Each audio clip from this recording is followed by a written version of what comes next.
show! You donkey! You ain't a captain of nothing but a sinking ship! Don't do this to me, Harry! The Ohio State, it's Ohio State! What do you mean, the? 312-988-15. Hello? You tell Johnny all you've heard and seen. Sometimes it's good to just yell about football. That's right. Welcome in. Welcome back, everybody. Happy Friday. What are we arguing about already? This chat is trash. It's 9:01. What are we arguing about already? Because I saw a little bit of it while I was getting set up. I want to know what we're arguing about because I want to get in the middle of it. And I have some thoughts on this draft and Notre Dame's part and the Sanders drama and all that. I mean, I have some opinions on that, but I just didn't expect the morning after the draft, we're debating, where Notre Dame's standing is in the pantheon of pro football and all this stuff. There's some really interesting angles here thinking about and processing that round one NFL draft. And I think if we're honest about it, there's some bad things about what we saw, and there's also some really good encouraging things from what we saw, and I'll get into that. And so really interesting round one draft situation in my opinion. So I'm wondering what you guys think about that. 312-988-15. Dialed up, tell Johnny all you've seen. We could talk about that. And then I have some Notre Dame stuff too that I've been wanting to get to all week. And we haven't gotten there because everything, Dodger, you're on to something. You're on to something, Dodger. You know the way, Dodger, you're here all the time, even for an LA guy. You know the way I think about things, and I think you're on to something there, Dodger. I genuinely do. Hey, Johnny, what's with all this Buckner talk? He's going to be... Before you know it, a few injuries and Tyler Buckner's back as the starter, baby. We're good to go. Oh, man. Anyways, thanks, everybody, for being here. Happy Friday. Let's get into this. I got, final day of the portal, and I'm wondering, I'm still waiting for all these surprises that the Notre Dame Twitter sphere was preparing everybody for emotionally. I don't understand. Before the portal opened up, I'm getting people sending me messages. Did you see this cryptic tweet that says, oh, man, Notre Dame people better brace for some major surprises. Ain't one thing happened I'm surprised about at all. And I got news for people. If you're going to be honest, you're going to admit if Urlacher's last name was anything other than Urlacher, there wouldn't be any buzz about that at all. If it was any other guy that's like fourth or fifth or the sixth guy in that depth chart or whatever back there in the secondary, if it didn't have that name and you didn't see him flash a little bit and pop when he did get it, nobody would have said a word. So, slip. Come on, bro. That's cold, bro. That's cold-blooded. Tyler versus the stairs. And you know what's sad about that? I told Goolsby this the other day. Callers, I'll go right to you. I'll do a couple NFL notes. I'll go right to you so you can get on with your day. That blue and gold game, the number one thing I was looking forward to was Tyler Buckner running the show, and it looked like he was in the driver's seat and all that stuff. And so I was all excited about that, to see Buckner run that blue and gold game. The Thursday before the blue and gold game, he has that fight with the Stairs, and the Stairs won. And I'm all upset about it because it was the number one thing I wanted to see at the blue and gold game. I go to the blue and gold game, and I'm at this was before I was hosting tailgates, and I was at some tailgate. In the quad, it was something. And I turn around and I bump right into Tyler Buckner, and I look down. He's got the whole ankle brace thing on or whatever. I'm like, oh, man. I'm like, buddy, let's take a picture. I'm so sorry. But like, I was in a bad mood about it. And I literally get myself a Miller Lite. And I turn around, I bump right into Tyler. He's got that ankle thing on and the whole, it was sad, bro. It was sad, bro. It was really unfortunate. It was rough. All right, let's get into this. I'm going to get to the calls. I want to get a couple of these NFL points out before this thing goes astray. Jay, I think that was it.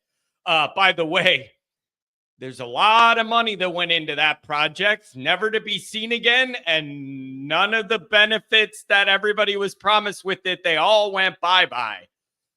There's a lot of people that were not happy with that situation, and many of them overlap into my community and asked me if I could help, and I just don't know what could be done because that was a rough situation, a lot of money up in smoke, if you will.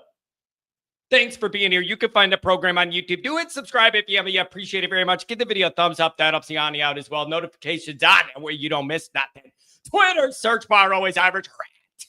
Always Irish Inc. Emails, alwaysirishandy@gmail.com. Audio only. Anywhere you want it, you can get it. Don't want to see my face. Who could blame you? So go to audio only and hear me yell through the speaker instead. The call-in line, you know it, 312-900-8815. Dial it up. Tell Johnny all you've seen. Son of a buck. Johnny, I just emailed you a few more Always Irish scenes. Man, this technology's getting wild with chat GPS or whatever, and in the AI or whatever. We got son of a buck logos coming out of the wazoo. I appreciate it very much. I don't know what that is. Chat GPS, whatever that thing is that you just tell it to do something and it handles your life. I need to get up with that. Patreon.com/Always Irish. He the former captain. He the leading tackler. Mike Goolsby and myself breaking it all down. Was good to have Coach Jared Clark join us to break down offensive football from the blue and gold game. We have a good crowd over there. Thank you, everybody. All right. Here's the deal. Can we get your live reaction to the... Okay, I'll look. I haven't looked yet. I'll look if there's a Ronald McDonald one. And we'll check it out. And so, all right, real quick, I'm going to do a couple of these NFL notes, like 3 minutes, and then I promise I'll go to the phone lines. I always have this outline, but if I don't do anything before I take calls, we always take a right-hand turn, and then I don't get through what I said I was going to get through. And then the title of the episode that goes out that people see and whatever, and then it doesn't really match it because we just get off on our own tangent and we turn. Here's the deal. Oh, and Mikey Poles, if you're still here, text me or call me this weekend. I got a couple questions for you. So give me a holler. All right, here's number one. Callers, I swear, give me 3 minutes and we'll go to you. The big story from last night is obviously Shedeur Sanders dropping out of the first round. That's clearly the number one. I don't feel like there's really any other main takeaway, huge storyline. That's the number one thing everybody's talking about, right? So he was very, very high in a lot of these mocks, and then he dropped it. Couldn't make Mel Kiper very happy to have like one of the guys that he has like really high in the top 10. And then all night he's got to see the NFL reject his thought. Does anybody think about that? Like on the ESPN one, I don't know what channel you were watching, but Kiper's big board or whatever, he had Sanders really, really high. And then all night he's got to sit there and watch the NFL reject his opinion of the guy. And that's got to be an interesting dynamic for old Mel. Maybe he cares, maybe he doesn't. So I don't know. So that's the number one thing. So my question for you guys is this. And if the answer is it's a blend, then the answer is that it's a blend. That's fair. How much of this is talent? How much of it is everything else? Do you get what I'm asking? How much of him dropping out of the first round? Omar, where have you been? My self-esteem has not been the same. What are you doing? My self-esteem has not been the same since the season ended without your support. I miss you, buddy. I love you. Don't go. Stay. I swear to God, Omar, my self-esteem dropped 50 points after the season without your encouragement. You can't leave me. Don't leave me. I love you, Omar. In the season, Omar likes me more than my own family.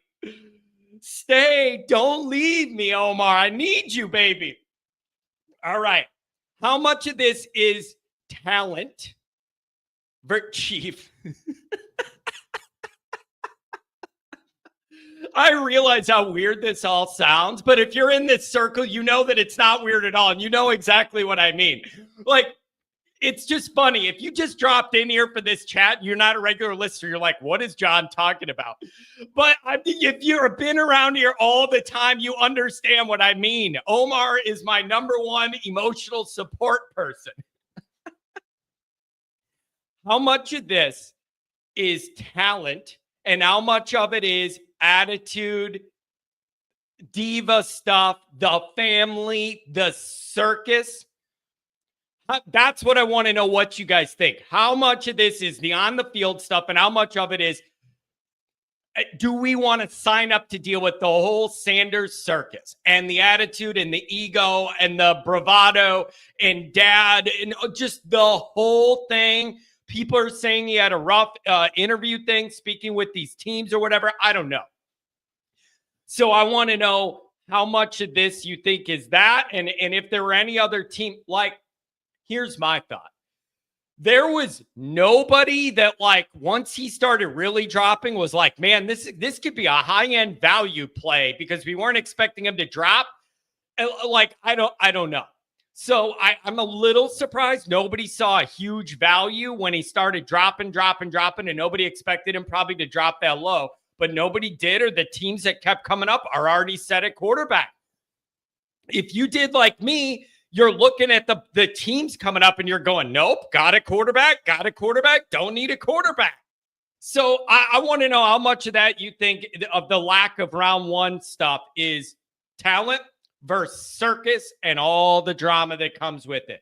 I would be interested to know what you guys think about that. And then the other thing is, this morning I was looking at it and I was finding some of this other media. All these guys that had, I do agree, Dodger, very weak quarterback class this time around. All these guys that had him high in their mock draft or whatever the last couple months building up to the draft, now they're all on TV going, yeah, I knew that. I knew he was going to drop. When you look at the film, it was obvious, this and that. It's like, no, you didn't. You had him as a top end pick, and then now the next day you're trying to backtrack. It's just so funny to me. The same people that are on ESPN pumping the guy up leading up to the draft are now going, yeah, I knew that. There were some flaws on the tape and questions about this. So they're trying to bring it full circle. Chief, I know you've been around. I wasn't necessarily talking to you, Chief. It just crossed my mind. I recognize the Chief. Chief Keef. I'm just saying, anybody that just happens to jump in here and you're like, what is John talking about? Omar, I love you. I love you, Omar. Don't leave me. You have really good hair. Don't leave me. Stay. For my self-esteem. So I'm wondering what you guys think about that. Here's the other thing. On a bigger scale, the Sanders family got humbled last night. They got humbled on national TV. Adam Dowling sent me a tweet of the special room the Sanders family made just for the draft with all this stuff, just for him to have that moment and doing all that. The Sanders family got humbled on national TV yesterday, and I just wonder if there's a lesson to be learned in that. And I know that's just how they are, and it's Deion's personality. I get it. I'm just saying that whole family got humbled on national TV. And I wonder if there's a lesson to be had there of kind of how to navigate and carry yourself sometimes. And when you get too big on your britches, sometimes it comes back to burn you. Crying. This is my show, and I reserve the right to talk about whatever I want to before I do whatever else I'm going to do. Just letting you know. Like, I don't know what who you think runs this show, but it is my program. And I am allowed to do a little introduction and talk about whatever the hell I want to talk about before I do whatever the hell I feel like doing next. All right? So back off. I wonder if there's a lesson to be learned about how to carry yourself and that ego and all that stuff. So yeah, it's whatever. Yeah, you're gone crying. I'm not in the mood for you.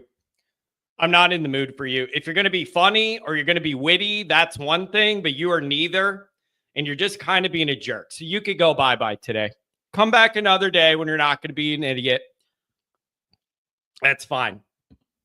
And I always say that, you guys, if you want to come in here and troll me or be funny about it or whatever, I'll take that all day long. But like, if you're just going to come in here and be mean, you can just go away.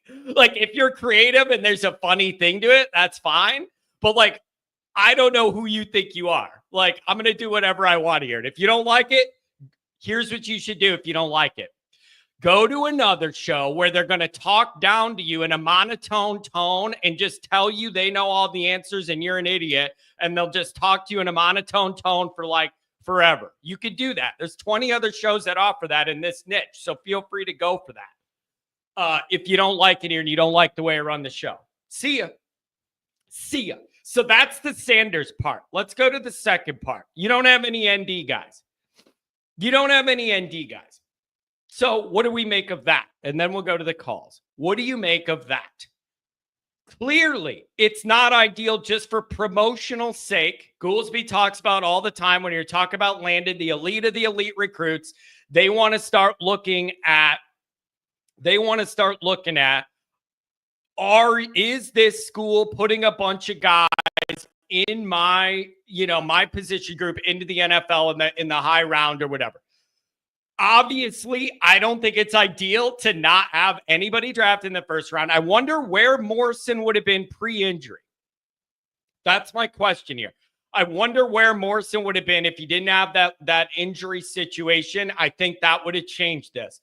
Not ideal for promo of the whole operation, everything, to not have round one draft picks. Okay, it's just not. There's really not an argument against that. There's really not. I'm not entertaining any argument against that. That's like, no, it doesn't matter at all. You don't think these kids are looking at the schools that get guys drafted in the first round? You're not being honest. You're not being honest. That's a big deal to them to have the confidence that where they're going to go is pumping first rounders out. That's perfectly logical. And if you're saying it's not a factor, I don't think you're being honest. How big of a factor? I don't know that. But it's something these kids think about and look at. Here's the good part. Look at what Notre Dame did without a bunch of first rounders. So, like, that's the flip side. Yeah, I would prefer that Notre Dame had some round one guys or whatever. But then also, you could flip it and be like, is it kind of impressive that Notre Dame did what they did this year without like all these first rounders or whatever? Maybe that says a lot about the development and not only like the individual development, but the cohesion of a team. I always talked about one of the things I got mad about with Kelly was he never seemed to get the collection of the guys to play better as a group than it looks like they should be on paper, right? Hit that level where like the sum of the parts is more than it looks like they should add up to. You get what I'm saying? I think it's a good sign that, one, I think Notre Dame's got some guys coming that this is going to change. This isn't going to be like every year the Freeman. It's going to change as far as getting some first rounders. But maybe on the flip side, you look at that and you say, man, okay, you didn't have 4 or 5 first rounders that powered us to that championship game or whatever. And so maybe that's a good sign in a weird way, but I don't think anybody could deny it would be ideal for the promo if you had some first rounders. And I think Morrison would have been that. And then my other question is, who do we think is going to go first from Notre Dame? Is it Watts? Like, who's going first off the board for Notre Dame here? Is something I'm wondering. And then kind of what you see coming down the road. So those are some of my NFL thoughts. Just wondering if there's a tough life lesson to be learned from the Sanders family with the way you overdo the ego thing and play into all that. And it was very, very humbling. So maybe there's a lesson to be learned. Maybe not. Maybe you don't think so. Couple super chats, go right to the calls. WPP $20 holler. I need to change my opinion in Knapp playing tackle. We went up against 3 first-rounders, 3, 11, 17 at edge, and none of them wrecked the game plan. I thought Knapp was an OG playing tackle, but I was wrong about that. Hey, I think that's fair point, WPP. And a lot of other people have mentioned we didn't have a lot of first-rounders, but we went through a lot of first-rounders, and there's something to be – I forget who said that. I probably highlighted it. I'll come back to it. I think there's something to be said for that, too. We didn't have a bunch of first-rounders, but we went through a bunch and beat them. Good job. $10 holler for the Pilney. Humility is important quality in a QB. It's part of leadership. I'm just saying maybe there's a grander scale lesson to be learned here or something. But it's just – that had to be real humbling to build your whole thing up that much and have that big of a letdown. And, that's different than when they put that chart up there with Jimmy Clausen and Brady Quinn waiting and how embarrassing that is. And you're waiting and you're waiting and you're waiting. It's a little different because, yeah, I know, especially Clausen had that ego coming into Notre Dame with all those rings and everything and the peacock haircut, the whole thing. But neither of those guys carried themselves and had this entourage and this whole thing built around them the way this Sanders thing does. So I don't know, man. Maybe there's a lesson of humility to be learned. $10 holler for the Pilney. Can't coach your own kid means if Dion only coaches him, he becomes an entitled, obnoxious monster to anybody else. Dion owns this. It's just, again, maybe there's a lesson. Is this true, Tex? And then I'm going to the calls. So I read that Angeli's getting $2 million at Syracuse. I would have left as well. He's getting $250 at Notre Dame. Yeah. Think about it, man. You feel unwanted and passed up at Notre Dame all these cycles with a couple transfer guys and then now going young. They're kind of pushing you out the door is like just the writing on the wall, right? Like that's the vibe. And then you go somewhere where you're wanted and you make $2 million when you were making $250K before. What a good deal for Steve. What a good deal for Steve. And the other part of this is, I hope no Notre Dame fans have forgot, we play Syracuse. You want to talk about, yeah, an ostrich. That's what I meant. An ostrich, not an ostrich, not, well, Morrison and, what is it going to be? Watts first? Watts and Morrison have to go soon. And then you see, where do those D linemen go? Where do the D linemen go? So yeah, $2 million is starter money, $250 is backup money. It's just a good deal for Steve, man. Man, what a good payoff. And I would love senior day. Yeah, that's a home game. So it's going to be senior day with Stevie coming back. You want to find a way to make a Syracuse Notre Dame game interesting. Well, there you go. There you go. So that'll be really interesting. Let's see what we got. Mark with glasses. What's going on? 415. I missed you on Wednesday. I'll get you. What's up, Mark? The draft is just my annual reminder that my team sucks. Listen, and that's the debate, Mark. The debate this morning is like, should we care? We don't have a bunch of first rounders. Should we not care? Like, what do you make of it? Well, my Browns have the most losses since 2000, so I can actually say my team's the worst. And they have a history of just everything they do ending up a mistake. We could have got Abdul Carter last night. We trade for more picks. And I'm sure that won't work out based on everything they've ever done. They traded all their picks to get Deshaun Watson, and that didn't work out. But I'm worried. I'm worried they're going to draft Sanders here, and I can't I can't stand that guy. To your point, I think he's a TikToker, just like that Travis Hunter that just plays video games and likes to take selfies. So if they pick him, I'm going to be devastated.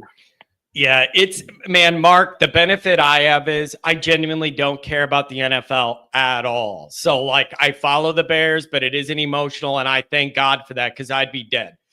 There's no way I can handle all of the Saturday, Sunday nut punches that would come with my teams over the last 25, 30 years. So I thank the Lord that the NFL is not emotional to me at all. I follow everything that happens with the Bears, but it doesn't move my blood pressure. I can't afford it.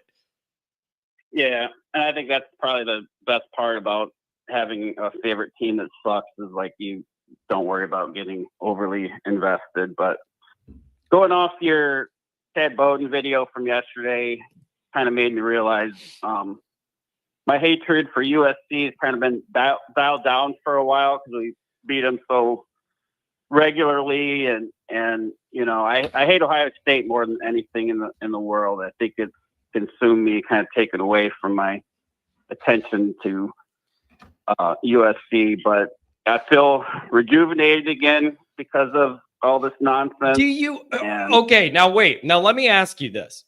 Tell me if you agree with me in the video I spoke about. Nothing that he's done or said is blatantly an offense or an affront.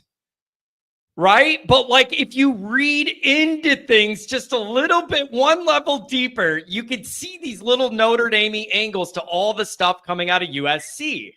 Do you get what I mean, Mark? You're very in tune with Notre Dame-ness. Like if none of these quotes on the surface are like wrong or not politically correct or whatever. But if you go one layer deeper, there's a lot of this stuff since Chad's been there that seems like it's a little dig at Notre Dame or Freeman. Am I wrong? Am I reading too much into it? Do you get what I mean? On the surface, none of it's wrong. No, on the surface, none of it's wrong. It seems like typical boilerplate stuff. But when I read one layer deeper, I see these little shots in Notre Dame and Freeman in what he's saying that on the surface is harmless. I can't be the only one that reads into that. Yeah, he's saying all these things like they're going to build a culture, and he's acting like, you know, like USC's never tried to do that before. He's saying, oh, we're not trying to get the best players. We're trying to get the best fit. And he's acting like he reinvented the wheel, and you know, he's talking about players buying in. The only reason they're getting guys isn't they're buying in, is because they're buying the players. And, you know, he's just acting like all this success is on his shoulders. And, you know, but USC notorious for throwing money at all their problems. They got, you know, Lincoln Riley, $110 million contract, and he's like 26 and 15 or something like that. He's the worst return on investment in college football. But the Chad, the stuff that really got me is when he said that he's always loved the Reggie Bush, the old USC teams. And, you know, it reminded me of that scene in Mrs. Doubtfire when the mask falls off and the wife is like, the whole time, you know, and like here we had this guy, you know, with us for 3-4 years, and he's talking like that after the fact. And they're going to win a couple more games because they dumbed down the schedule, but I hope we hang 50 on their ass. Yeah. And I was looking at the schedule. We got a bye week the following week. So I think West Palm Pat might even be on board with this. Keep the starters in the whole game, pour it on, run it up, and go for 2, absolutely embarrass them. I like it. I don't know. They're our number one rival, but to me, Ohio State is enemy number one. USC, I looked it up. They've only won 57% of their games since 2018. So if you want to beat USC, just get in line and take the number. They're like borderline has-beens at this point. It's interesting. It's going to be interesting to see. So I don't know, man. I totally get why Chad's doing what he's doing. And on the surface, there's nothing wrong about what he's saying. But if you just dig one layer deeper, you'll see some little shots there. And maybe that's how it should be between these rivals. Mark, what do you expect to see from Notre Dame in the draft here? Who do you think goes first? Is it going to be Watts and then we go from there, or what? Yeah, I think probably Watts. I don't know where anybody goes, and I can't believe they've got Mitchell Evans as low as he's ranked, the best overall tight ends available. They got the Bowling Green tight end over him, and I don't know. Yeah, I don't know. I don't understand it. Yeah, but I guess we have more kind of respect and admiration for these guys than everybody else, apparently. I don't know. Yeah, it's interesting. And I do think Notre Dame's going to have more first round success coming. But it just wasn't this cycle. And I think we've kind of been used to like either having a tight end or at least a lineman that can go early. You know what I mean? Just because we've been known for doing so well, pumping those guys out. And I think we maybe got used to at least having one guy high up there, just from those two groups. So I don't know, Mark. I do know this. It's going to be a long summer now, Mark. Like we're getting into this is going to be a tough grind all the way to the Miami buildup. That's what we got ahead of us now.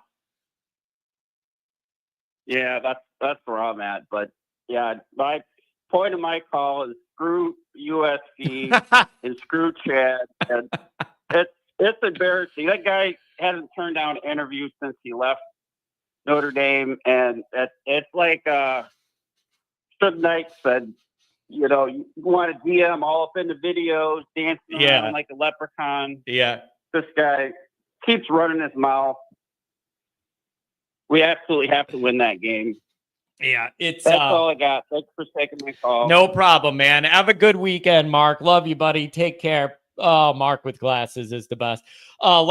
We're going to hop over to, there's a few of you that are regular callers. I'm going to get to you, but I got a caller. It looks like they haven't called in like 2 years. So let's see what's up there. I want to bring people back if they've been gone. 814, what's going on? 2023, where you been? Hey, John, it's Mikey. What's up? What's up, buddy? Wait a second. You haven't called me in that long? What the hell are you doing? Working out all the time? I know. One, I'm a little bashful, but I see you at the tailgates and stuff, and I text you on the side, and so it's just like I get all my frustrations out in the chat. Yeah. So I decided to call in on this one. Well, dude, I have a hard time believing it was 2 years ago, and maybe you're right. That's why, because we communicate in other ways. So maybe it's just not through this college show, but I feel like I've talked to you more than this. What's going on, man? What are your thoughts about any of these topics? What's new?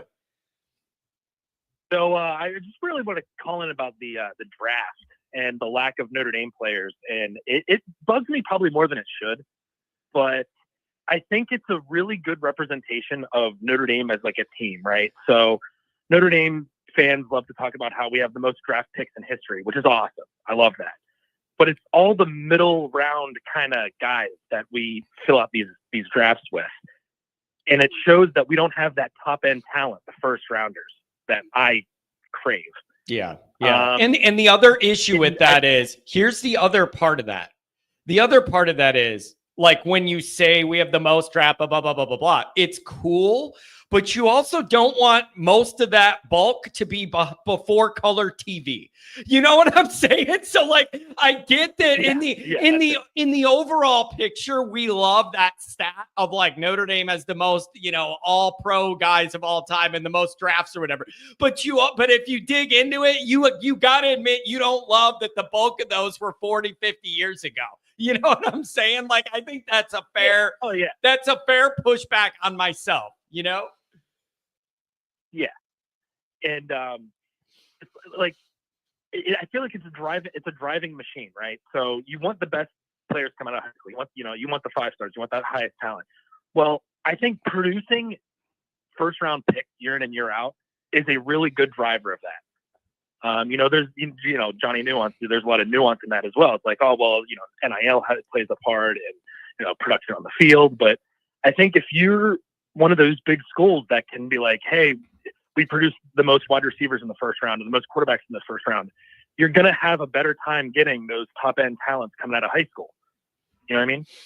Yeah. Yeah. Goolsby talks about this all the time. And he's like, nobody wants to admit it, but these kids look at what school puts guys in the top 1 or 2 rounds, mostly one at my position group. And then they want to go there. Like, it's a very natural thing. I totally understand the concept, but okay, Mikey, let's flip it.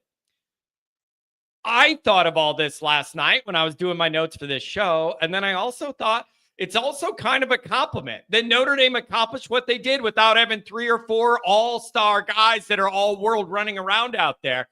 Am I coping, or is there some angle there for me to be like, we must be developing and gelling as an overall put together team that plays well together if you're doing what we did and you don't have all these first rounders out there? Am I coping, or is that a fair response of me to my own brain?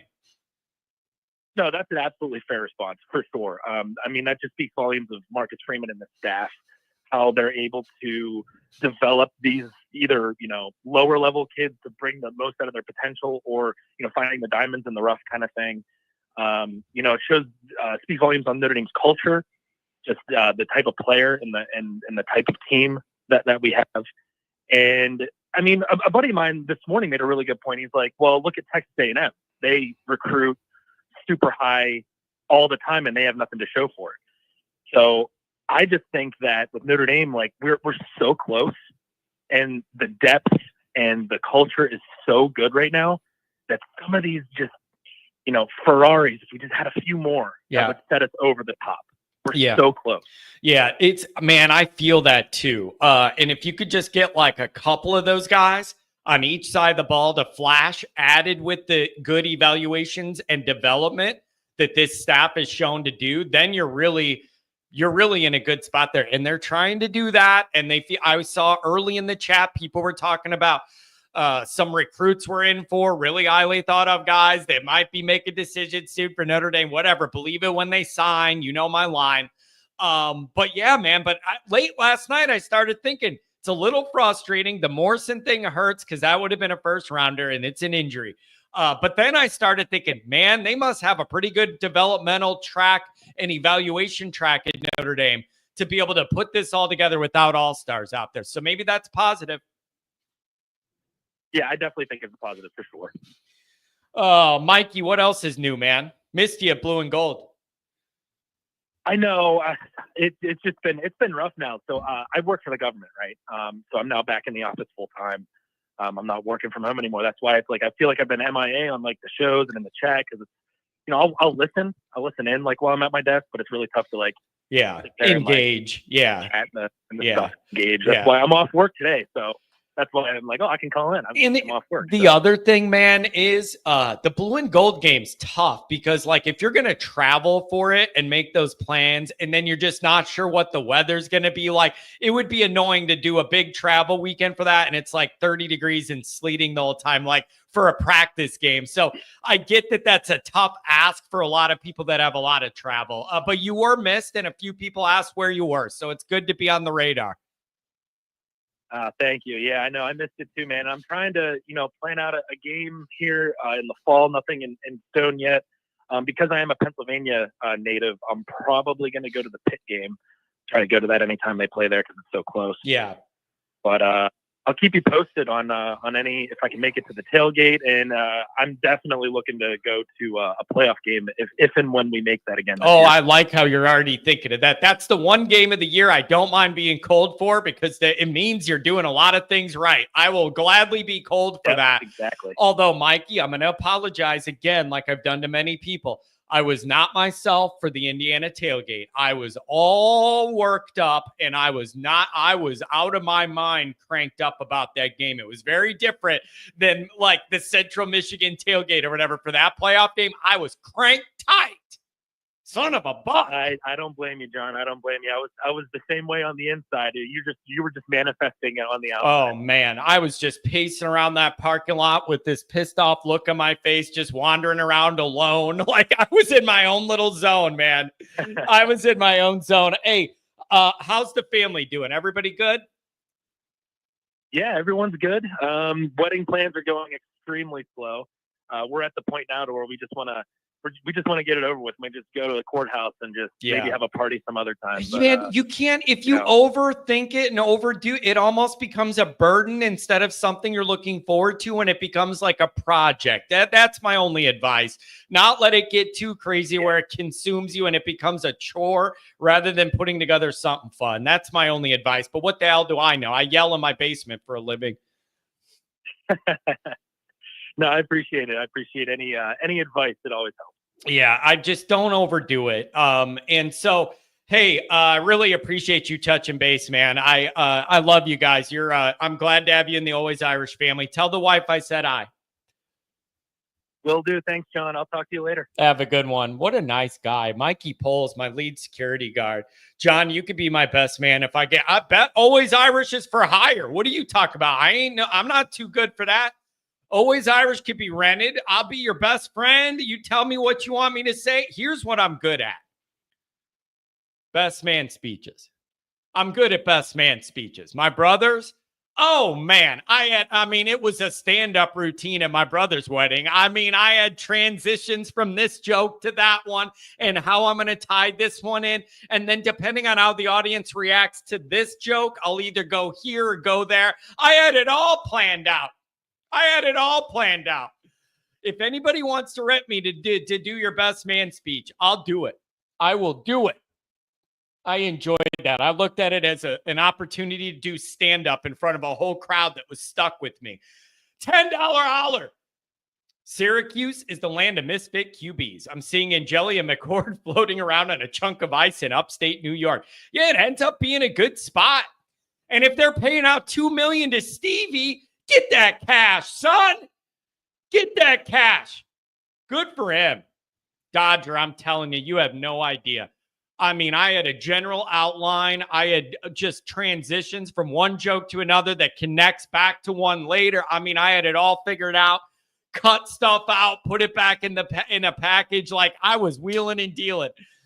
It was in the middle of the virus stuff, so the wedding got delayed. So I had all this extra time to be able to think of changing the speech. I think I overdid it. Adam, call me back. Get the kids off school. Call me back. I'm sorry. I'm slacking on that. 949 and then 716. What's up, 949? You are. That's and true. So are the Irish. That's true. Let me say a couple things.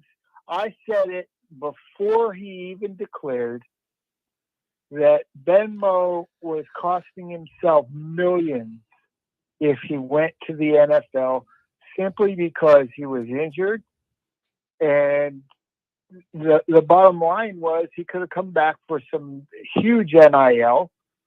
And he got some bad advice because no GM is going to risk that, first round money on a guy that's injured and has an injury history. As far as Shador, I think he read his own daddy's press clippings and they believed him. And I agree with you. It's nice to see the Sanders family humbled, but like you say, at least he has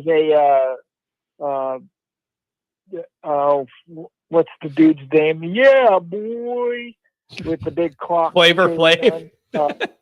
Flavor Flav, yeah, he's got a nice Flavor Flav medallion that he can melt down, and the price of gold is going up, so that can make up for all the hype that they bought into. I got one of those too. I wonder how much money I could get if I melt down my spinning Always Irish chain and bring it into the pawn shop. See what I can get. But yours is classy. Yeah. That's for the NFL. His was arrogant.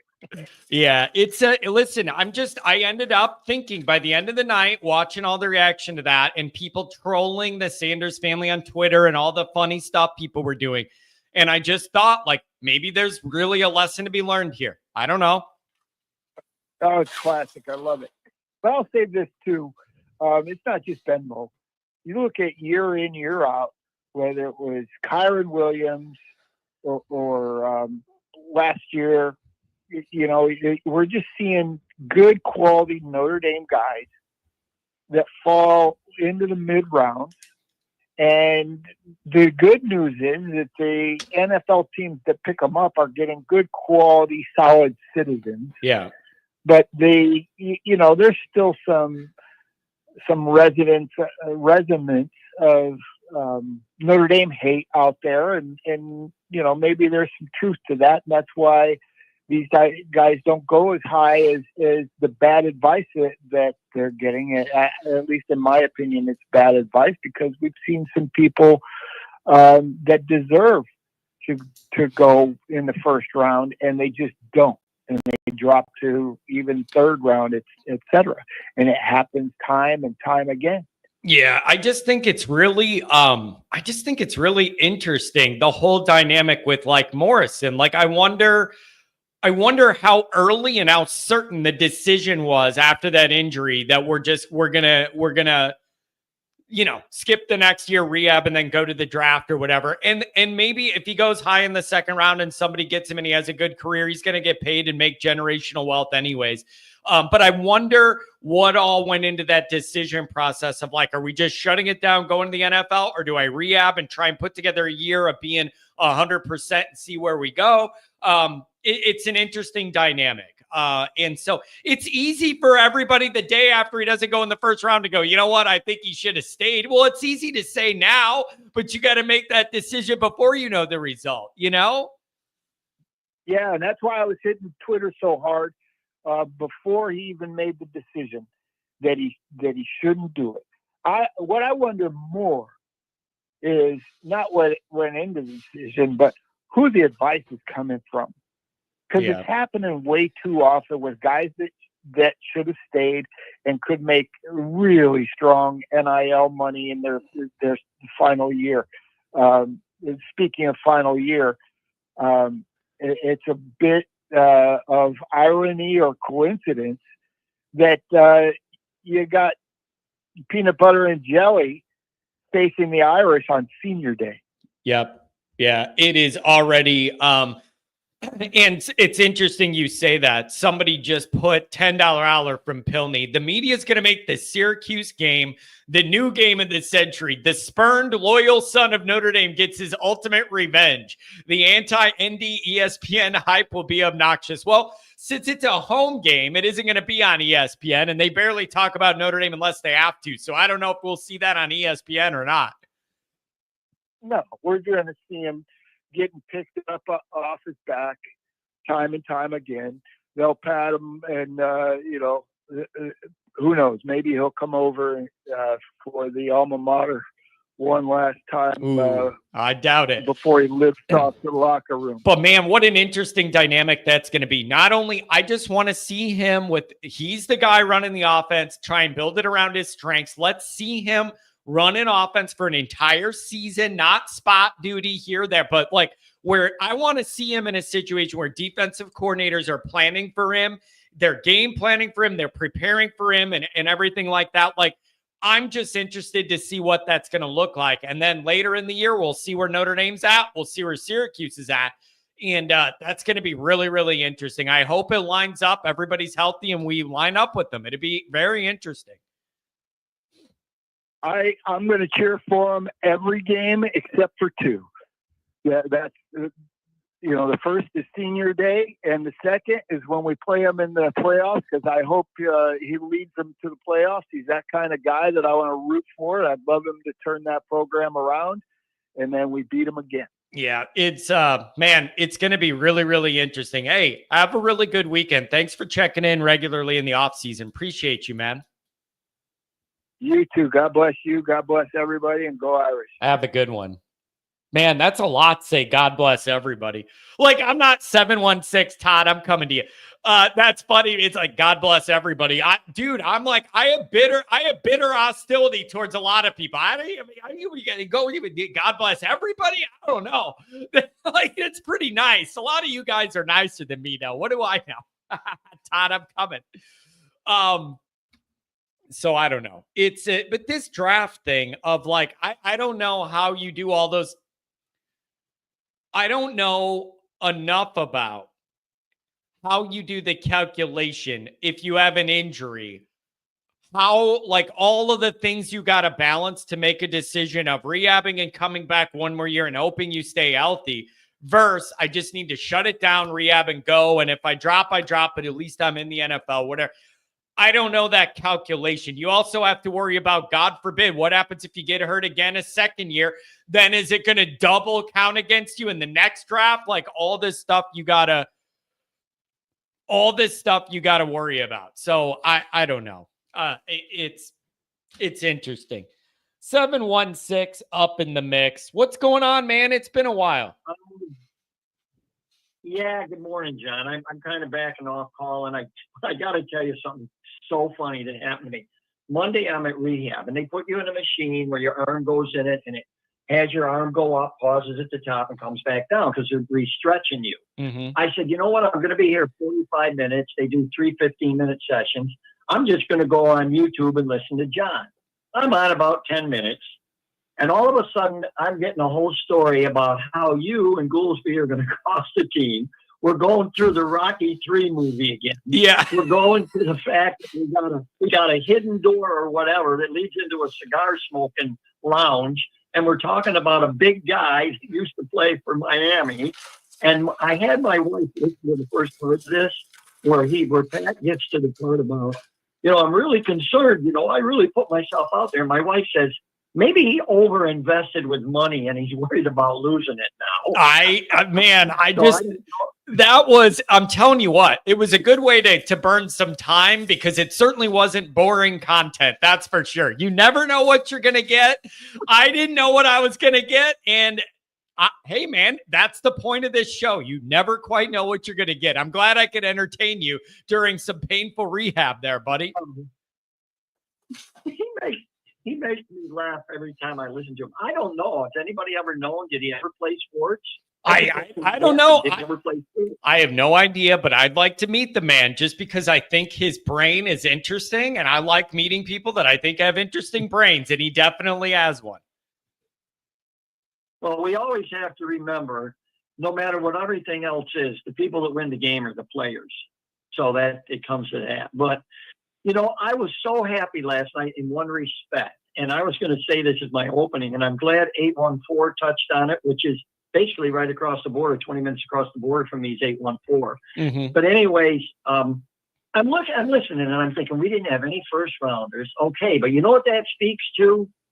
That you have all these teams we played, and all these guys that are going first round, but the people at Notre Dame, the kids have bought into the concept that Marcus preaches, and that is, number one, not self-glory, but team glory. And they play as a team. And that says a lot as a team. And you got to think about it. We have guys that are drafted later rounds, but they seem to hang on. And I'll never forget this. There's several years ago, and you might remember his name. The guy, he did the Notre Dame games. I think his first name was Jack. And he did the games, and they had a calling show after the games. And I used to listen to everybody bashing Tranquil, man, one side to the other. The guy's injury prone. He's not worth it. He's too slow. He'll never make it. Well, hello, what's this going to be, his 6th year? I know it's at least his 5th. This year was. So, folks, he's played for San Diego. He made the all-rookie team, and he's got a Super Bowl ring. But he said he was too slow and would never last, never be a pro. So there's one thing you can never measure from a person. None of your tests, nothing will show this. And that's called the heart of a person.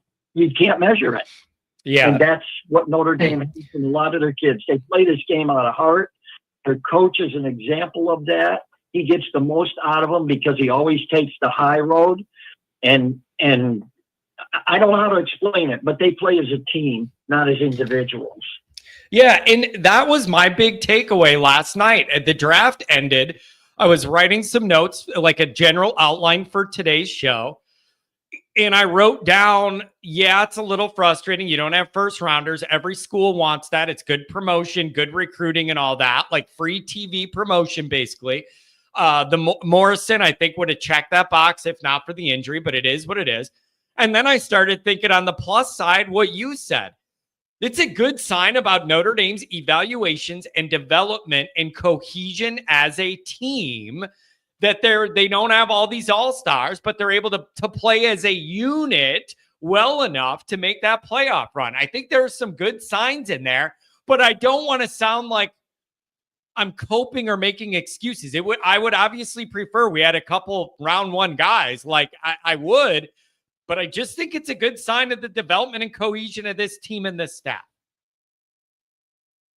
I agree with you. I mean, look at Notre Dame. When they get players drafted, for the majority of them, and I'd like to see how many first rounders flop. I mean, there's a lot of guys taken in the first round that flop. Yeah. And they were talking about, the Sanders family earlier. Well, let's think back a little bit. You won't remember this because I don't know if you were born. Well, you were born, but I don't know if you remember. Elway didn't want to go to Cleveland, I think it was.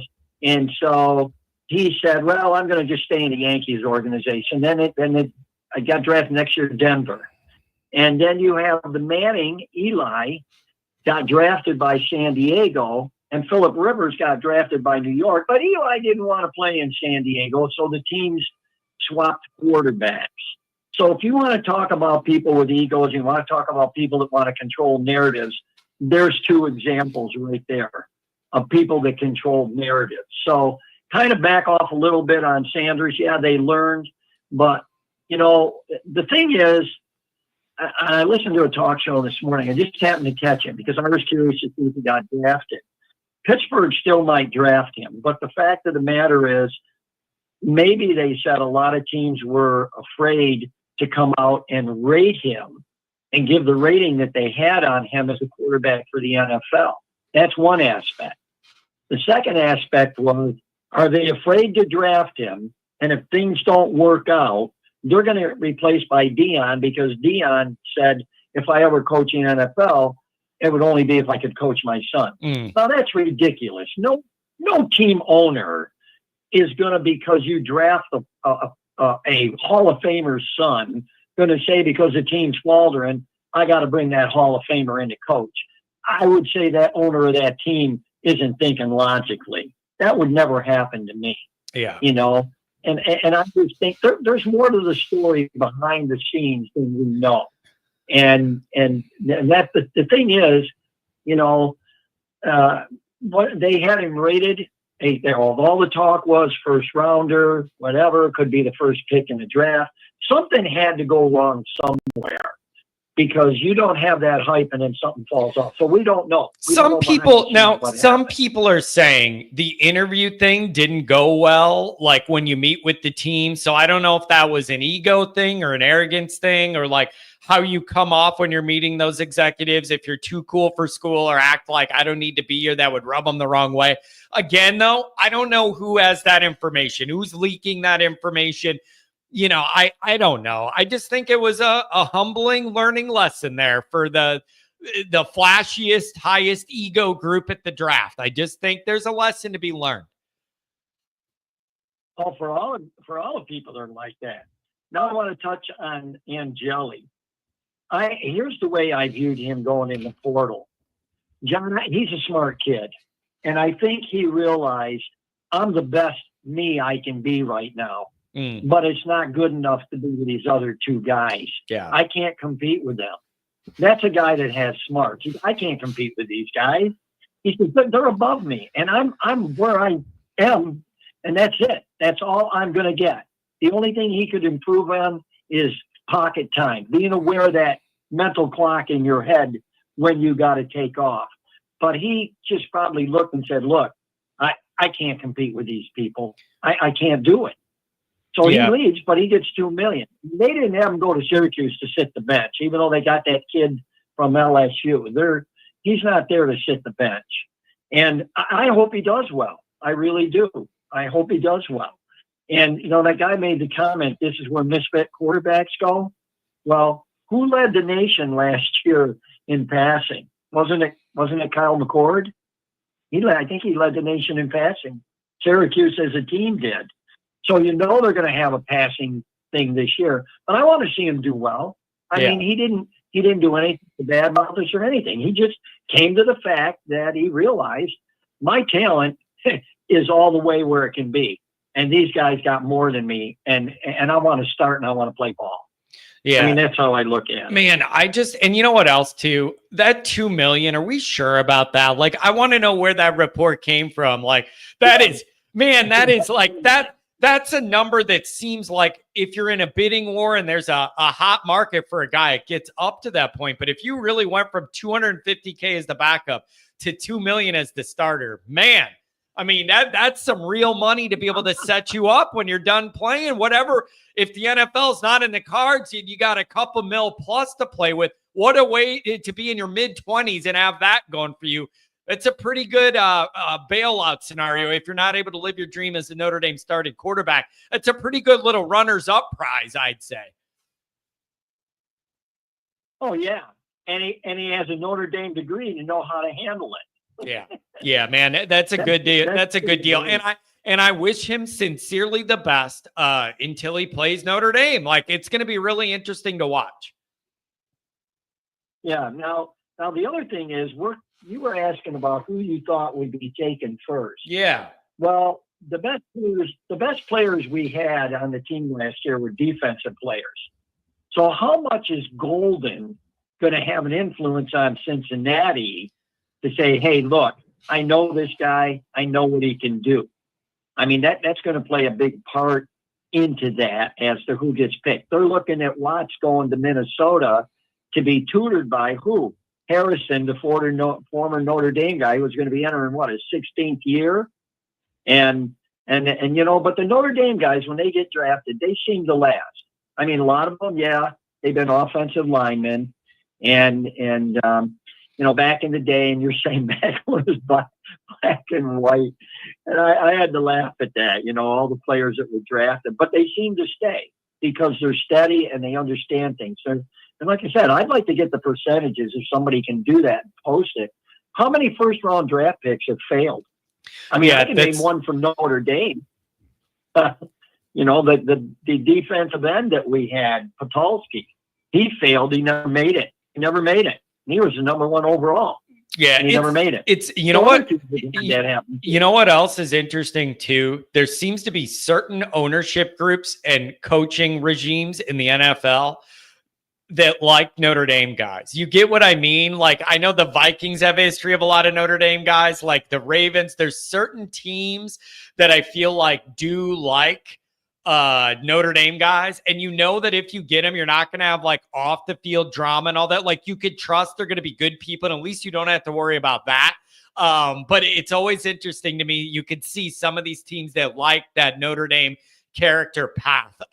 So I don't know, man. It's really, really interesting. And I'm going to be excited to see our guys come off the board finally. It'll be good. Yeah. And like BMO, the injury cost him. The injury cost why am I drawing a blank on his name? Our tight end, Mitchell Evans. Yeah. Injuries will cost him. I want to see how far Riley falls. How far is he going to fall because of the injury, that he sustained in the game? And Howard Cross is an interesting guy. If he was fast enough, they could put him in as a backer at times. But I mean, and there's another example of undersized but playing with heart, and that's something you can't measure. So it'll be interesting to see. And I'll bet you every one of those guys. Well, I'm not going to say every one of them, but I'll bet you a majority of them, if they don't get drafted, are still going to be invited. I know they're going to be invited. Yeah, because they're Notre Dame players, and they, like you said, they know the character, they know what they bring to the table, and Kaiser is going to be the interesting one. I want to see where he lands, because he's like his mentor, and I can't think of his name right now, that went to the Falcons. I don't know, I'm drawing a blank on it, but who starts? He starts for the Falcons. Yeah, linebacker. It'll be and I think. Yeah. Yeah, it's going to be interesting to see where Kaiser goes. Yeah, I want to see. So listen, I'm going to let you go. I'm going to let you go. Enjoy your weekend. Like I said, I'm going to call you sometime this summer and get the info on how to get on your channel. And, hey, man, and listen. Next time you're in the middle of a major surgery or they're stretching you out or something, just pull up the show to pass the time, brother. I'll pull up West Palm Pat. Hey man, hey, it's never boring here. I'll say that. It's never boring here. Todd, thanks for thanks for circling back. I hope the rehab is going well. Stay in touch this summer, brother, okay? All right. Love you, Johnny. You and the family having a good weekend. Oh, thanks. Have a good one, man. Oh boy. Telling you.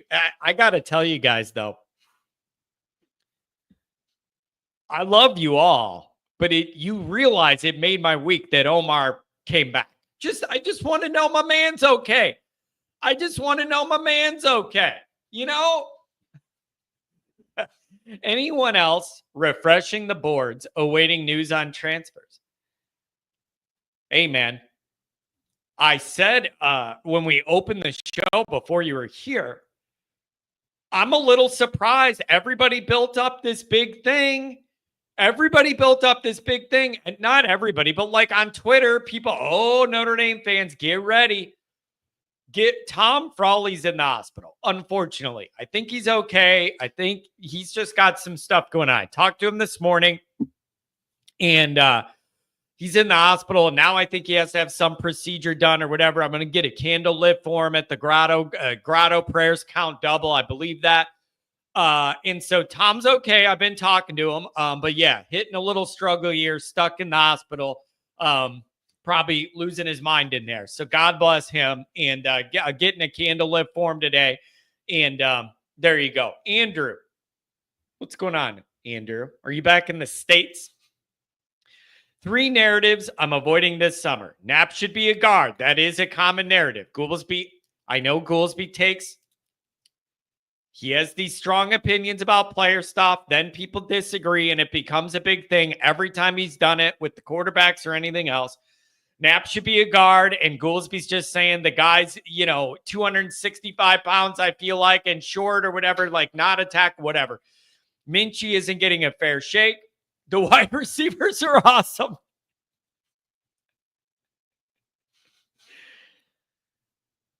Here's the fairest way I know how to handle this.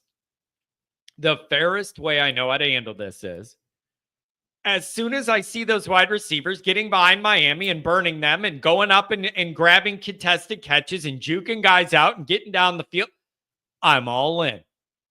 I'm all in. Joshua is getting married today and is in the chat.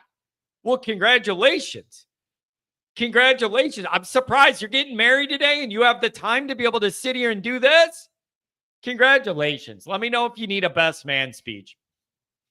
I'll whip one up real quick. Send me a couple bullet points and I'll go from there. 757, you're coming up. So, yeah, the wide receiver thing. I believe they're trending in a better direction. I like Malachi Field's size. And we're going to see. So I'm slightly encouraged. But I ain't buying any of this till I see it on the field. Been burned too many times. 757-502 after that. What's up, 757? Hey, John. Good morning. This is Brendan. Hey, I would just, so I don't really pay attention to the NFL as well. Certainly not emotional. I've tried at times to become a Bears fan because some of my friends are from the Chicago area and, they root for the Bears and are, I guess, give us something to do on Sunday. The only thing I would say, I certainly appreciate, and I do think it's vital to kind of our identity as a program to cheer on, guys who might not be as highly regarded or, they dig deep and they end up doing better than expected as far as recruiting rankings or, NFL drafts. Prognosticators would indicate, but I do think, we do have kind of a window here. It's certainly not a bad thing. I mean, there's guys, it's kind of like, the star rankings, they certainly, they do matter, right? And you can be a guy who's both talented and has a lot of heart. So, we have a window. We do need to leverage our increased success on the field. The margin just becomes better if you have a guy. If you have more and more 5 stars, what was it? Ohio State had 19, and we have 1 or something. That does matter. And so, maybe we're not in a situation where we're depending margin, on. I like. Can you talk that out? Because I think you're hinting to something that I've spoken about before. When you talk about margin, what comes to my mind is the more raw, athletic, great, natural talent you have in your roster, the more leeway you have in a week-to-week season to have an off week, a bad week, you're not playing well, you're just not motivated to get up for some undercard opponent, whatever it is. That's the way I look at when you say like leverage and leeway. That's the way I look at it. The more raw talent you have, the more bailouts you have. If everything goes wrong against you for whatever reason, or you get, whatever it is, the more raw talent you have, the better of a chance you have to be able to pull that out. And you see that a lot.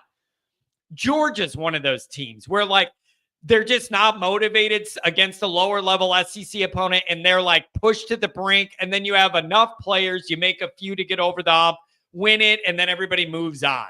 That's what I think about with like that star power margin. Yes, absolutely. I mean, I think last year was a good indication of that, right? So like, I love Riley Leonard, and I really appreciate everything he did for the team. But like, it's probably not realistic to depend on QB power, 3-yard run, to convert third down over and over and over and over again on like a year-to-year basis, right? Like, it's much better if the whole system, the overall talent level is increased, so you can run a more conventional offense, and it really is all about, I think, long-term program success is going to be based on, okay, being competitive in the regular season to get in the playoffs, and then having the athletes, overall, because right, ultimately it's a funny shaped ball and turnovers happen, et cetera, that by far, I think the track record kind of speaks for itself, is that the programs that consistently recruit the best and put the guys, it's almost like a self-looking ice cream cone, like you're saying, right? Like Ohio State doesn't really have to work that hard necessarily to recruit wide receivers because they have a track record of showing success, which means they get the best, they tend to get the best next generation of wide receivers, and it just perpetuates. So, I mean, I think really it'll be interesting to see, right? So we have a ton of young guys who did very well, and they'll hopefully, right, like Leonard Moore, hopefully he'll be a first rounder, and maybe KVA will be a first rounder, and maybe, Kenny Minchie or CJ Carr will do really well in the draft, whoever it ends up being. Like, all this stuff needs to perpetuate so that like 3 or 4 years from now, hopefully we have more guys in the first and second round, which then starts that virtuous cycle. And really, when you talk about like a dynasty perspective, like that, I don't know how else you do it. Like, I mean, I say it's much easier to have the 19 5-stars and, have the character piece and the heart piece, supplement that by kind of striking I mean, honestly, it's kind of lucky, right? If you get enough heart guys who all stick around and be fifth-year seniors, and then they win the championship. So I just think we have to balance the fact, like, it is awesome that Drew Frankel or, let's say, Jack Kaiser ends up going to the NFL as a fifth-round draft pick, and is awesome. I'd say it's much better for everybody if KVA is a first-round pick and does really well, that then influences the next Polynesian linebacker who's going to be a 5-star to come to Notre Dame. That's just like, that engine keeps moving. Yeah, man. It's going to be interesting coming down the track as more guys come in and enter and then exit the Freeman era Notre Dame program. And when we get this, it's just going to be interesting. I don't know, man. I see it both ways. A general little frustration because you want first round guys because it's free recruiting for your school is basically what that is on a national level. That's basically what it is, guys. Free promotion and recruiting for your school when your school's up there putting guys in the first round. I don't think it's a cop-out cope for me to say. It shows me they're doing a lot of good development and evaluation within our program, that we don't have all-stars out there and you're able to do what we did last year. I see a positive in that. No, I mean, it definitely is. I guess, year 6 of Freeman should not still be, in my mind. That's a good point. Oh, it's awesome that we developed all these guys. It's a very good point. We got the high 4-star or 5-star, and we developed him. Like, he followed along the path, right? Like, because there are some 5-stars who bust, right? So, the best case scenario is you get the number one, or who's it? Rodney Durham, the guy from North Carolina, the end or whatever, 5-star guy. Like, 3 years from now, if all things are working well, he's walking across the stage in the first round. And like Bryce Young, hopefully, and really, we got to see some offensive guys. So I don't know who that would be. Cam Williams, right? Cam Williams is a high 4-star/5-star. He needs to be ideally in the first 3 rounds. And just like, how good are you converting talent to success would probably be the greatest measure that you could show for both. Like, hey, we can recruit with the big dogs, and we can also keep you out of jail, like in Georgia or whatever, and we can get you across the stage and, make sure we take advantage of NIL. I guess the only other thing I would say is I've been frustrated as a Notre Dame fan, and I think Michigan regrettably did a very good job of this a couple years ago when they won, is like folks like BMO, folks like, I don't know if Will Farlow went late, early, but like, we'd have the onesie-twosie guys who were superstars but they don't like. Who's the Ravens safety?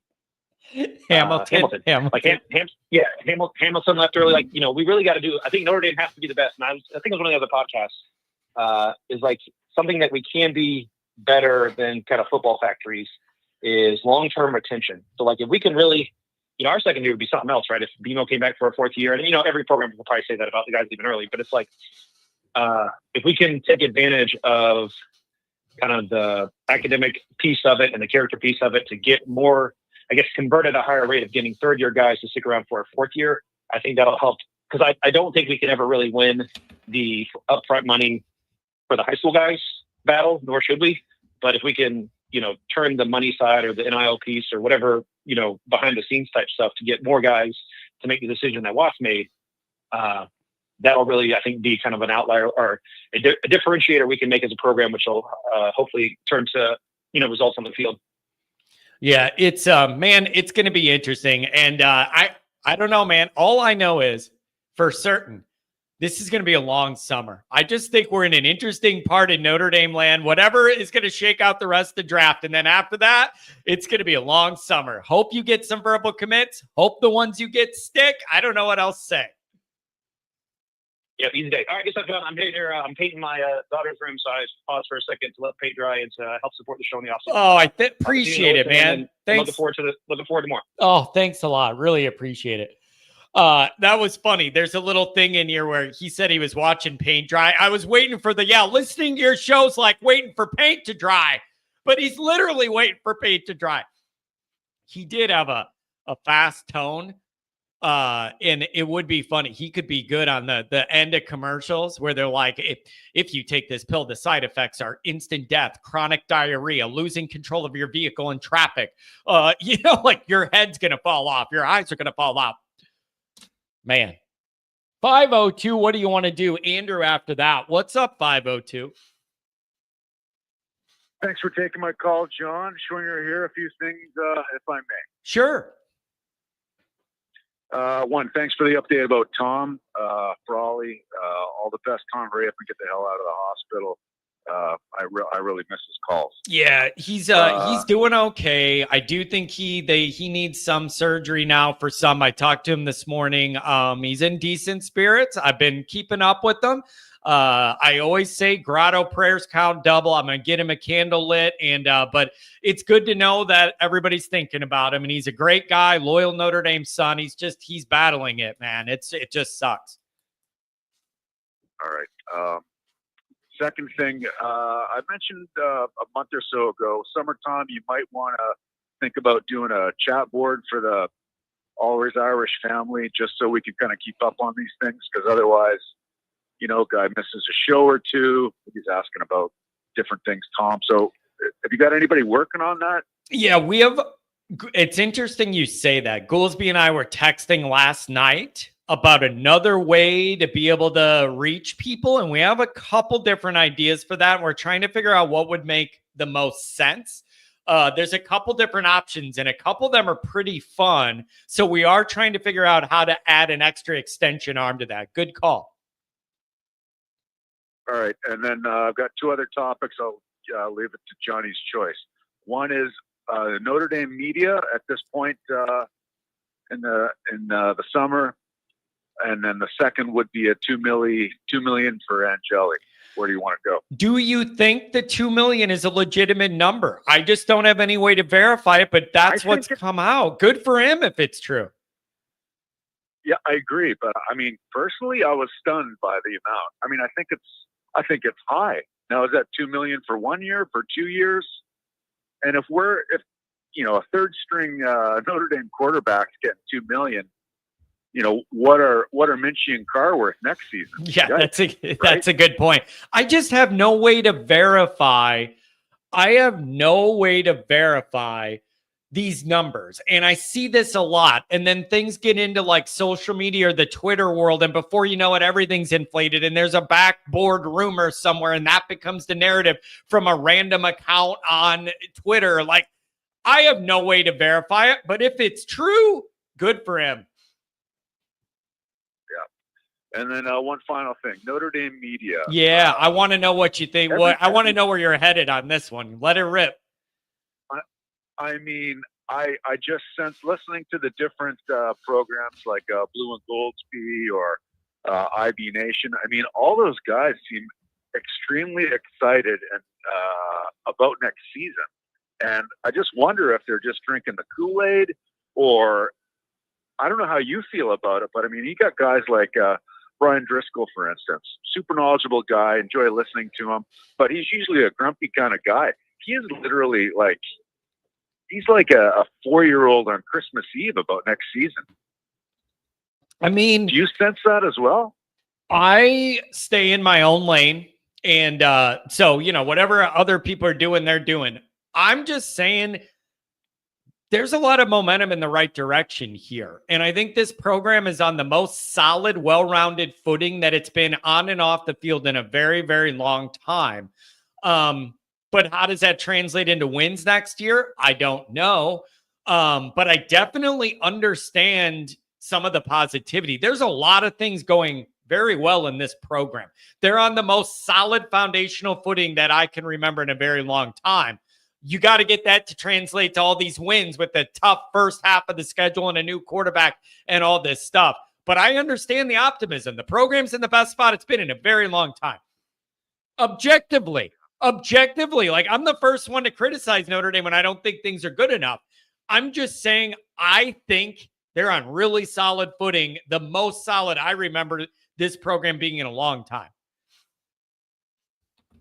Yeah, I agree. All right, John, I'm heading up to Chicago for a weekend of hockey. Have a good weekend, and appreciate taking the call, and go Irish. Oh, thanks a lot, man. Have a good weekend. Let's get my main man, Andrew. I'm going to slip my main man Martinez in here. He wants to go ahead and pop in from work and then get out. Then Andrew, you could have some more time after that. What's up, my main man? John, what's up, buddy? Can you hear me? Yeah, I got you. You sound pretty good. Sorry, hey, man, if I'm a little loud, it's because I'm operating the forklift and I'm running a crew right now. But, hey, Johnny, real few things. To not see any of our guys go in the draft, in the first round, like, it's a little surprising. Especially Xavier Watts. I think whoever picks him up, they're going to get a steal, man. That really shocked me. But Ben Morrison, the injury, and some of the other guys, I understand, but that's my take on the first round of the draft.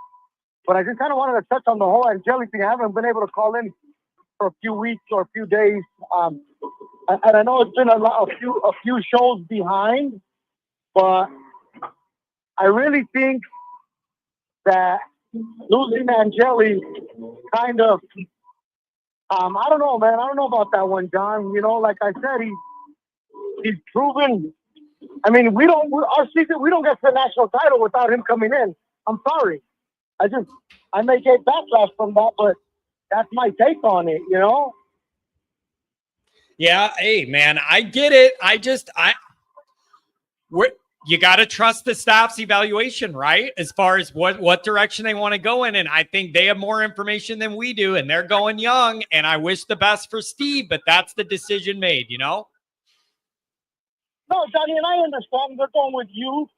They're going with youth, and to me, I really feel like Gilmore said it. I mean, I gotta agree with him. We talked about the whole CJ Carr thing, and with CJ Carr being Lloyd Carr's grandson, and supposedly he's football smart. But I'm gonna tell you something.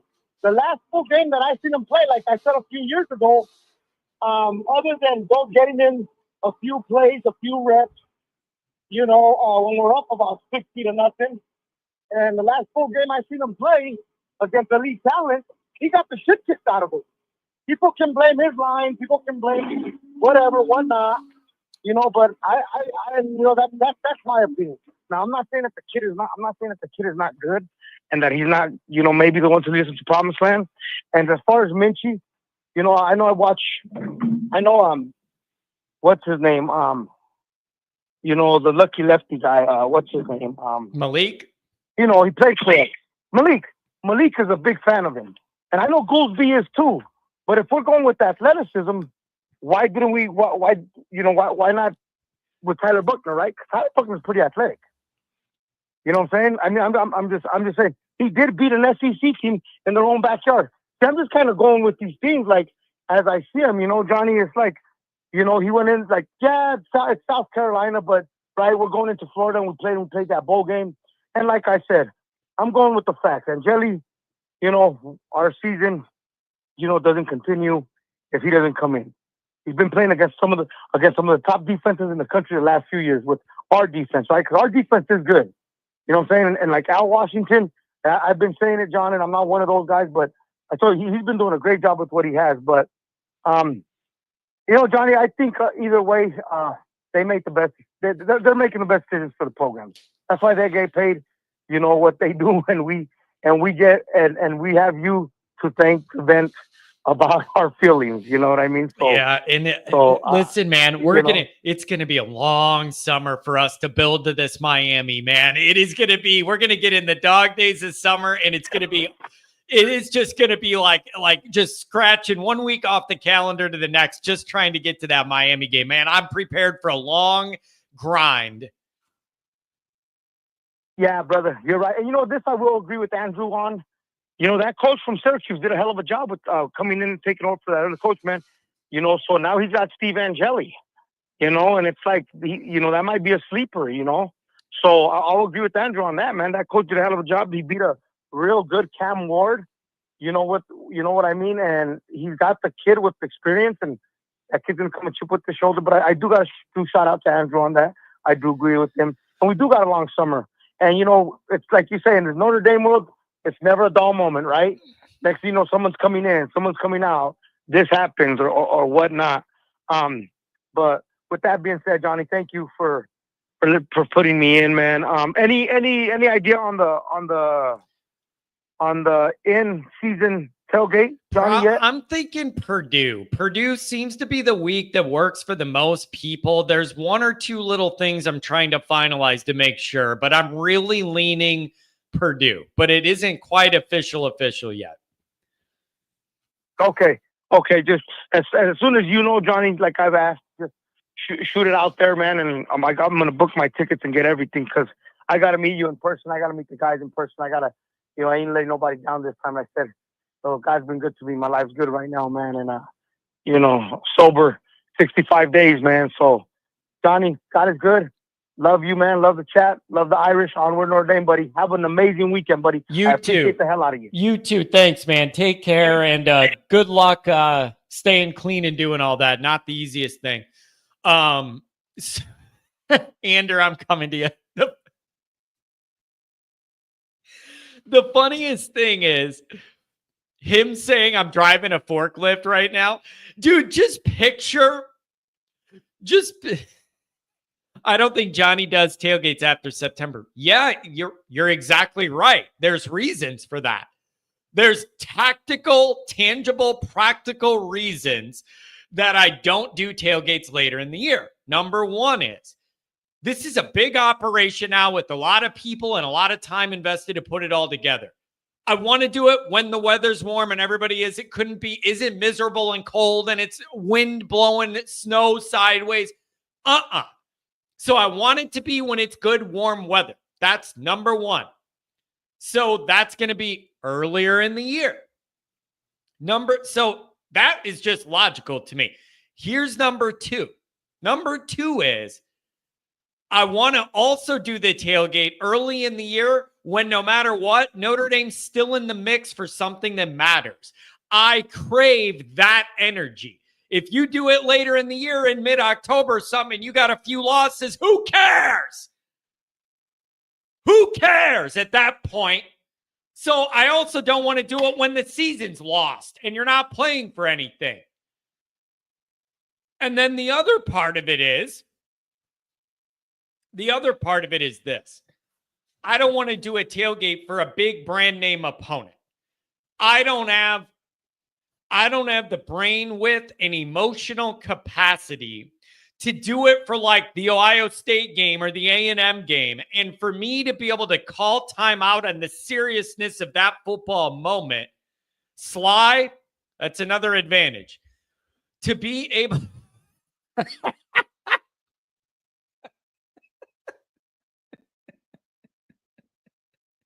Sly, I love you, man. I love you. And I didn't have an Always Irish tailgate for the IU. I just kind of walked around and hit some other tailgates. But the other thing is, I'm in a different mind space when it's the biggest game. It's USC, it's Ohio State, it's Texas A&M, than I am when it's Central Michigan. I'm in a different mental space, and I need it to be a game where I feel free to loosen up and have fun. And it ain't going to be any of the premier ones. Also, I want a bunch of families to be able to come. And when you get into those bigger brand name opponents, it starts costing way too much. And I want to make it approachable. So I try and do a reasonably cost game with the tickets so that people that have a couple kids can bring them, and it's $65, not $460 for those tickets. So you're absolutely right. It is intentional that I try and do that for the warmer games. That's absolutely intentional. West Palm, Pat, tell the caller I was blessed with a very high IQ, which is all I need.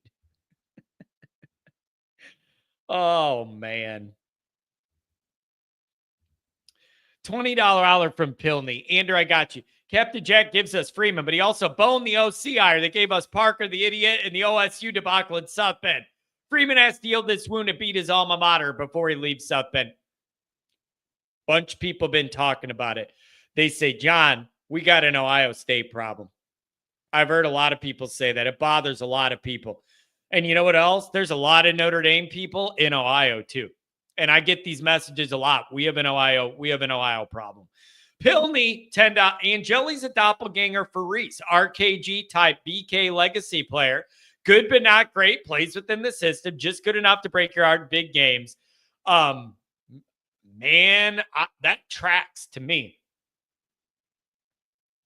That tracks to me. I get that. That makes a lot of sense. That tracks. Game manager, game winner. Those are two very, very different philosophies. Two different ways of football life. Andrew, what's going on? Adam, I got you after that. What's up, Andrew? Hey, what's up? Hey, what's up, John? How are you, buddy? Good. Hey, first thing is, the vacation went good. Everything good? You able to relax and get out of the States? Everything went good? Yeah, it was really fun, but I have to admit, I got food poisoning in Puerto Rico. That was not fun. So watch out when you go to Puerto Rico. But man. Yeah. Hey, but, Andrew, no, it was good, man. if you would have just stuck to the saltines, nothing could go wrong, buddy. You got to get on the You got to get on the Johnny diet to prevent any of those situations. But I'm glad you were able to get out, man. And you're always traveling to fun, interesting places too. Good for you, man. Well, thanks. And just a real quick note, I love West Palm Pat's low IQ, high IQ stuff. He reminds me, do you remember the bad guy in 1980s WWF, The Genius? Like, he's very much sticking to that theme. Yeah, it's a theme. That guy is interesting. Yeah. I want to meet him in South Florida next time I'm there just to be able to see how his brain operates. Andrew, what do you think here, man? I like his calls because he gets a reaction out of people. So well, that's the idea. What good callers do. That's the idea of all of this. I love having those interesting calls where I could cut it up as its own little 8 or 10 minute video. I love when it's just interesting or something off the beaten path. I find it interesting. Andrew, what do you make of round one?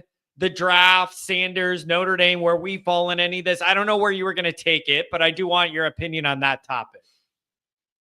Yeah, I have just 2 draft points. Number one, I'm going to just give the NFL the benefit of the doubt that Ben Morrison's hip health records have to be looking shaky, because I don't know how any of those guys can watch a Ben Morrison film and think he's not a first rounder. I mean, I'm talking really good defensive teams got shredded by Marvin Harrison. Marvin Harrison almost single-handedly beat Georgia in the playoff game a few years ago. If Marvin Harrison doesn't get hurt in that game, Ohio State probably wins that game. And it was all because of Marvin Harrison. So and Morrison beat him up twice and just completely took him out of the game. So I just don't understand how he doesn't go first round unless he's got like a serious hip problem or lingering hip problem. But I will say that I think that the NFL got Cam Hart totally wrong, because Cam Hart went super late in the draft, and I think he's starting now already for the Chargers. So yeah, I think either Ben Morrison is super injured or someone's going to get the steal of the draft if they draft Morrison in like the third round. So yeah, and then what do you expect beyond that? Are we thinking Watts will be the first one off the board of our group, or how do you see that going?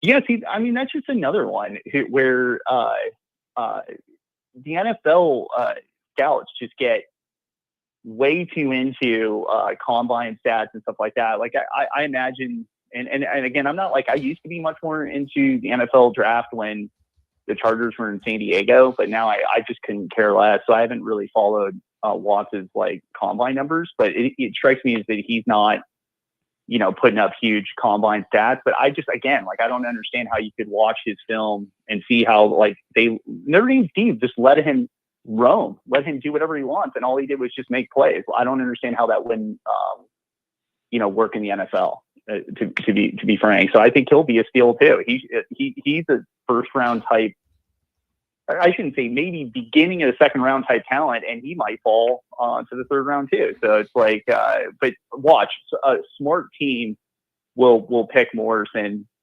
and Watts, like a Baltimore Ravens or someone's gonna pick those guys, and Watts are gonna have good careers. So yeah. And the other part I always bring up is, pretty much without fail, you could book that you're not going to have any personal issues, off the field drama. Like, you know what I mean? A lot of that baggage that comes, you just kind of know you're not going to have that with most, if not all, these Notre Dame guys. And I think there's some front offices that really value that too, that they feel like they're getting a good guy, and at least you don't have to worry about any of that crap. Yep, totally. Well, here's my hot take on the draft, and it's not really about the draft. It's just one thing that frustrates me, and it's your broadcast partner kind of fell into this, which is why is it that people are using the NFL draft to take a shot at Anthony Knapp? Like, Anthony Knapp to me is like the most interesting player in that, like, I think he's the most hated on Notre Dame player in a long time, maybe since Ian Book, because all Anthony Knapp did last year was be a true freshman. Really, if you think about it, started off at the bottom of the depth chart and worked his way up, started a bunch of games for us, was a freshman All-American, certainly struggled early on in pass protection, but I think just go watch the Georgia game. I mean, that's arguably the best defensive line other than maybe Penn State that they played all year, and Anthony Knapp totally held his own. So I just don't get it, why Notre Dame fans are so down on a true freshman who was literally playing high school last year. He's under 300 pounds and he held his own. Like, I just don't get it. Like, they don't expect Anthony Knapp to get better after a year of lifting weights and just being 20 years old instead of 19 years old. Like, I don't get it. All right, let's separate this. Any other position, if a true freshman had any other position, if it was wide receiver, DB, and gave the type of production that Anthony Knapp gave, like, we'd be saying he's going to be, potentially an all-time Notre Dame player. I think it's really weird. Is the argument like that he's not good, or is the argument, would he be better suited at his physical size and gifts to be slotted inside and not on the edge? Like, is that the debate?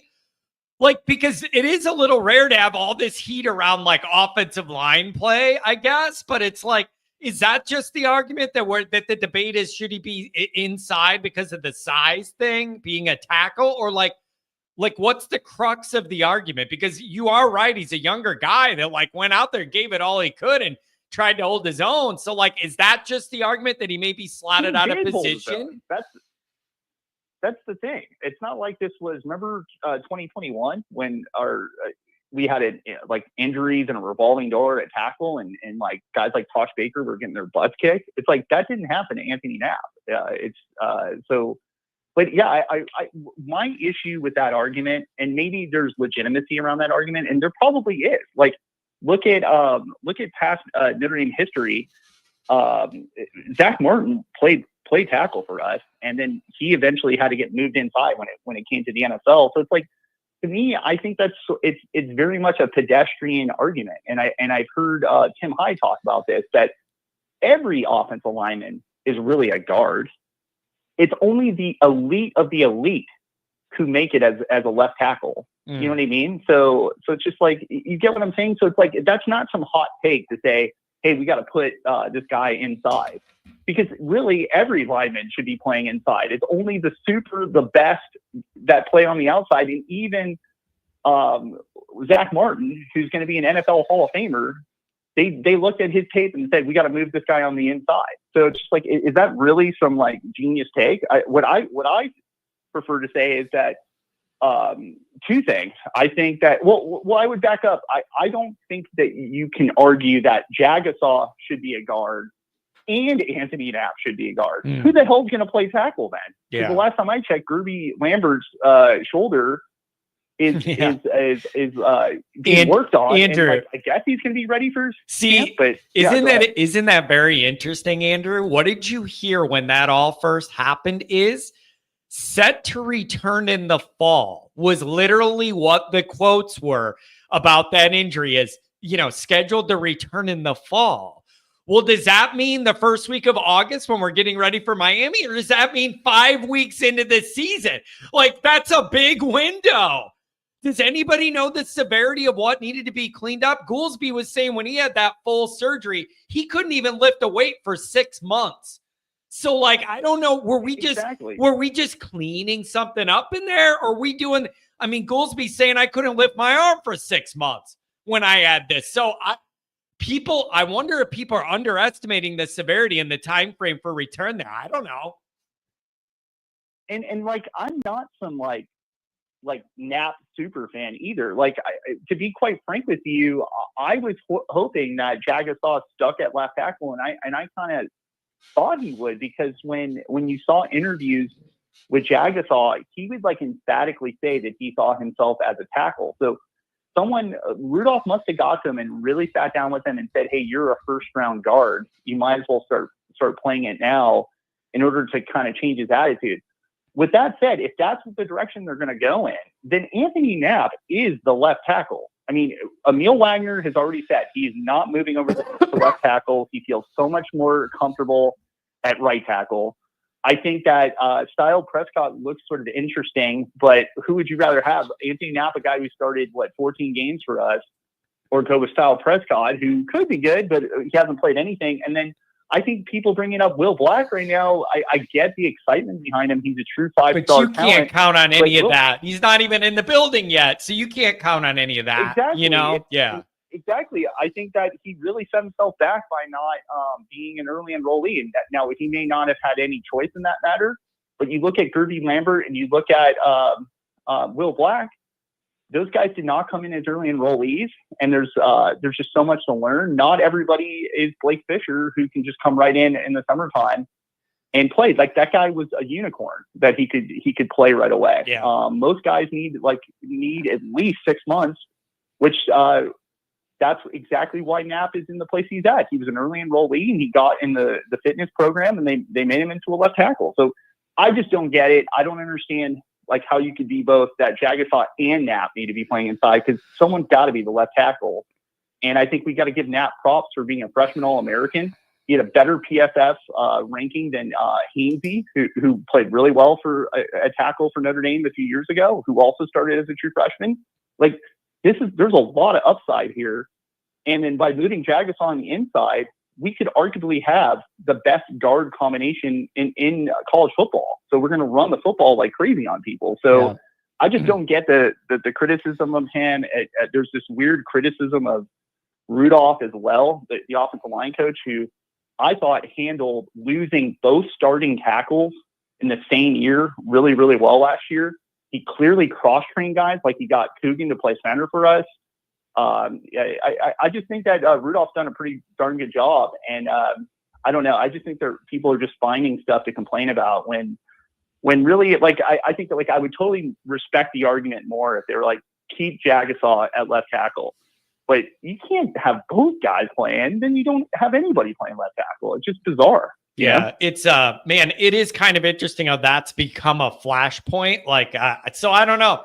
We'll see. And I don't know, man. It's going to be a long summer, Andrew. It's going to be a long summer, I do buddy. want to end on this, and we can talk about this over the course of the summer. But there's this like persistent discussion on message boards that Rudolph has like engineered the left tackle position for Knapp, making it so that there's no competition or something for him, which is just so bizarre because the year before or year or two before, people were saying how, Pat Coogan was Rudolph's boy, and that like he made the competition so Coogan would win, and then yet the next year benches Coogan and Rocco Spindler for Sam Pendleton. So it's just like, it's funny to me that they would have this argument, because if you look at any position group at Notre Dame, the one position group that's totally open every fall camp is offensive line, and we've seen it bore out. So no one is going to hand Knapp anything. If Knapp comes in fat and overweight or slow or still recovering from his injury, Style Prescott could steal his job. And what I would even throw out there too is I think the race that's going to be the most interesting is this guy Abster, Sullivan Abster, is playing so well that he might demand to be in the starting lineup, and he's not going to take either one of the guard positions. So if Ashton Craig has any side effects from his knee surgery, we might have a 6'7" center going into Miami. So I think that's the real competition, to be quite frank with you. So. Man, it's going to be interesting. Yeah, and we're going to have to see what early August looks like, when it theoretically everybody that's going to be available be back healthy and in one piece. And we'll see what they try and do, or who they move around, or try different places, what they want to do. But man, we're going to have a long summer to debate. And you know what, Andrew, I was thinking about, it's time we're going to get back into some of those Saturday night shows where everybody has a couple beers. There isn't the pressure and immediacy of a game week, and we'll be able to sit back and kind of go through some of these Notre Dame items. I think it's time to get back to those. And I would just say to anybody, like Notre Dame analysts too, it's like, you don't have to be so dug in at a position. These are college players. They're not fully molded. Like, things can change. Like, and I'll just give one example real quick and let you go. I thought there was no chance that Kenny Minchey would be in this quarterback battle. But I think it's pretty clear if you look at Gino Guidugli's discussion points when he was in front of the media, this is the first year that Kenny Minchey feels comfortable in the offense. And it makes total sense. Kenny Minchey gets recruited by Tommy Rees, probably given Tommy Rees's playbook when he finally commits. Then in like February, Tommy Rees leaves. And then you got a brand new offense coordinator in Jared Parker, and Gino Guidugli is your new coach. And then you have Denbrock come in. And so it's just like a lot of turnover, a lot of stuff for a guy who was injured his senior year of high school. And so like I get it that like Goolsby loved what he saw in terms of his throwing motion, but the guy was not getting rave reviews in front of the media, at least at jersey scrimmages and stuff like that. But I think that he's totally like a new player this spring. Guidugli talks about how he totally gets the playbook. I guarantee Kenny Minchey's a lot more confident. So we're going to see a real quarterback battle, at least for the first 2 weeks of fall camp. Like, I think he's going to get his fair shot, because I just truly believe that Denbrock likes a mobile quarterback, and he's more mobile than CJ Carr. So I just think there's no conspiracy. I've changed my opinion on Minchey largely because Minchey understands the playbook now, and he's much more comfortable. So yeah. Yeah, it's man, it's going to be interesting to figure all this out. The final thing I'm going to ask you on the way out, and then we'll wrap up with our man 415 in California. Do you agree with me, just generally speaking overall, when I say this is like the most stable I've felt, like good foundation and the most high level stability that this program's had, and in probably our cognizant minds at least? I feel like they're in really solid footing right now. Do you feel it that way? Yeah, I'm glad that you have that talk track, because I just remember a lot of people kept saying that like Freeman was going to shop down a different aisle and get a higher caliber a player. And it's like, I just like, cause like I see a lot. And so I was just in, just Googling, players of the Brian Kelly era who got drafted, and Brian Kelly had a ton of really talented guys that got drafted. The issue I think for BK, number one, is we talked about it a million times that it was really only one quarterback who was a high end talent. And that guy went a year too early, Deshaun Kaiser.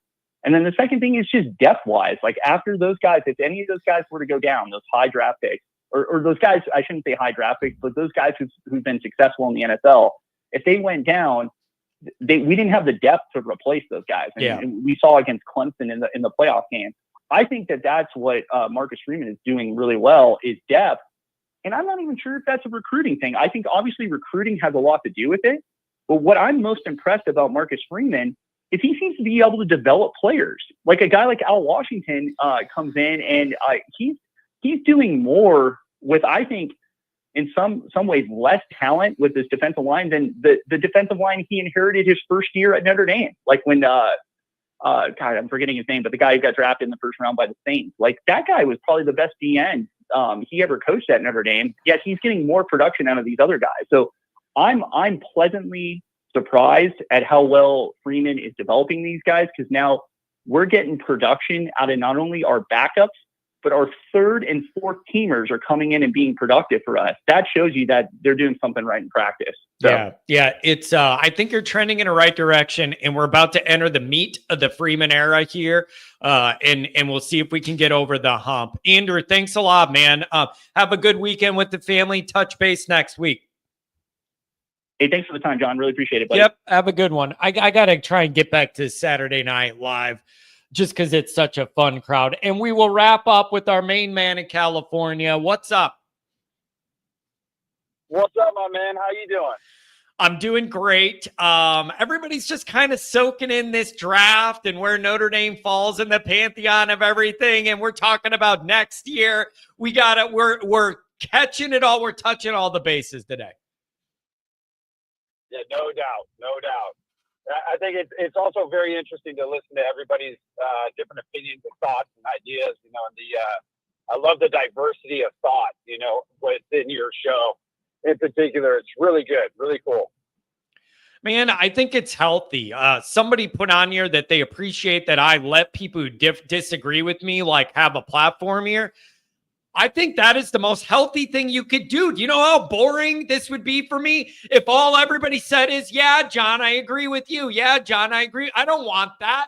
I don't think that's healthy. I like the thought exercise of being challenged for different thought.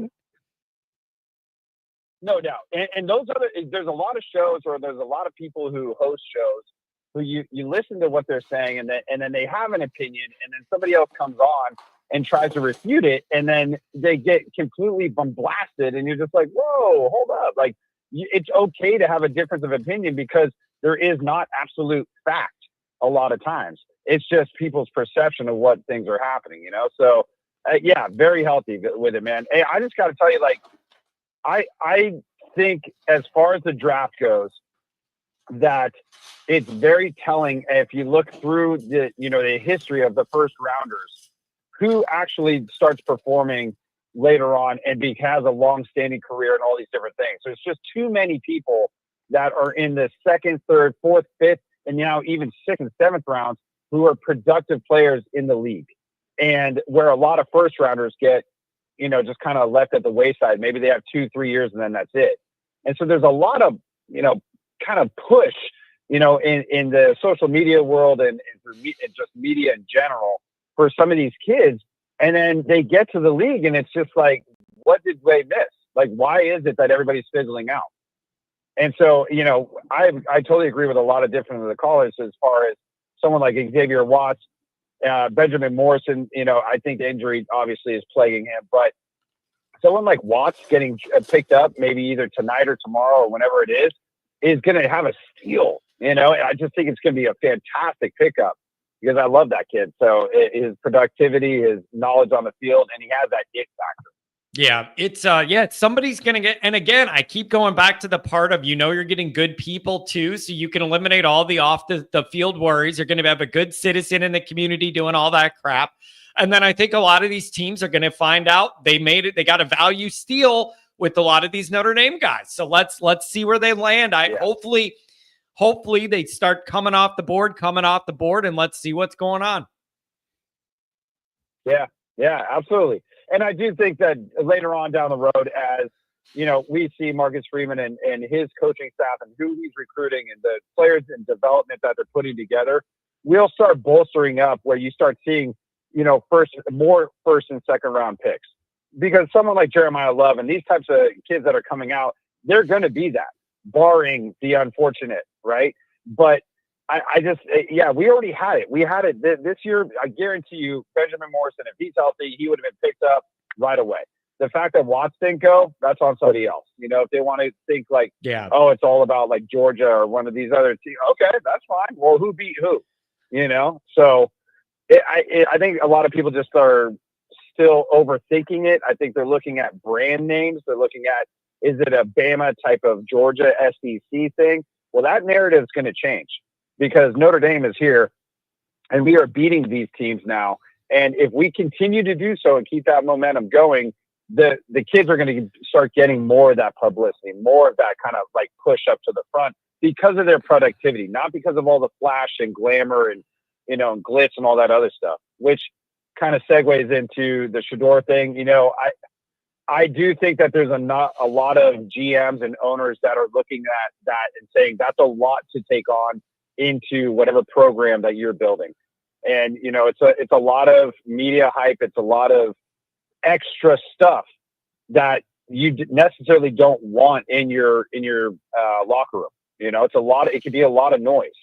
Yeah. And there's egos and there's all that other stuff. So it makes sense to me why he wasn't picked up. Do I think it's more skill set than it is that of the media or the you know, the extra stuff? No, I think it is more the extra stuff.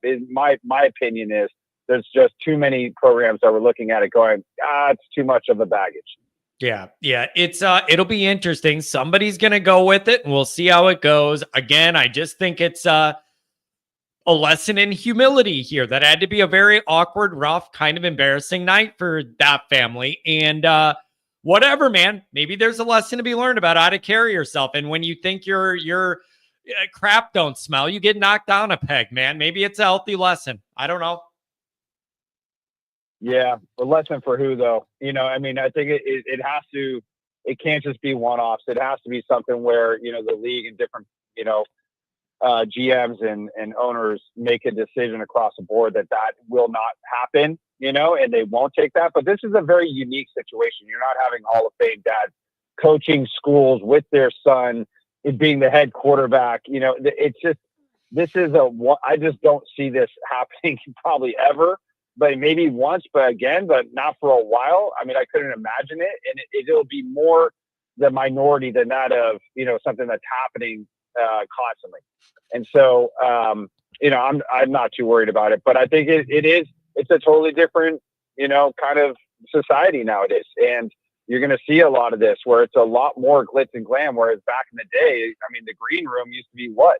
Used to be just a room that a bunch of kids sat in with, you know, maybe their mom or dad, and that was it. Yeah, I know. Now it's like you got your own suite. And now you got to have all three of your girlfriends there waiting to see what happens. You know, like you bring the whole group there. And then here's the other thing, though. Let's be real about this. I was also thinking about this late last night. If you're the Sanders camp, Dion, the kid, the whole group, whatever, the spin on this is really easy because all you do is say, we're going to take all of this as disrespect and we're going to show everybody they were wrong. This is going to be the best motivating thing that could have ever happened. And we're going to prove everybody wrong. Like the spin on this, wherever he lands somewhere, is going to be very direct. You just say, we're going to use this as motivation and I'm going to show people I was worth getting drafted earlier. I don't know. That's the spin, right? I don't know what else you could do or say. Oh, for sure. For sure. You take this and you spin it the exact same way that every other quarterback or player that was drafted way down the line that thought that they were going to get drafted earlier. And you say, okay, you know, and they'll use the phrase, I'm taking receipts, I'm you know, and all that other stuff. And then they will try to come back and do their thing. And what? That's exactly what they should do. They should try to prove themselves because what else are you going to do? So, you know, albeit, so it's all good. Yeah, it's man, it's just never a dull moment here. So we got the rest of this draft, then we're truly in the football wilderness other than recruiting, and we're going to have an interesting summer, man. There's going to be a lot. We're going to have a lot of time to stretch our legs and debate on a lot of stuff this summer. It's going to be really interesting. No doubt, my man. Well, hey, brother, you have a fantastic weekend, and I will catch you next week. Oh, I appreciate it, man. Have a good weekend with the family there. Take care, buddy. How much time you got, buddy?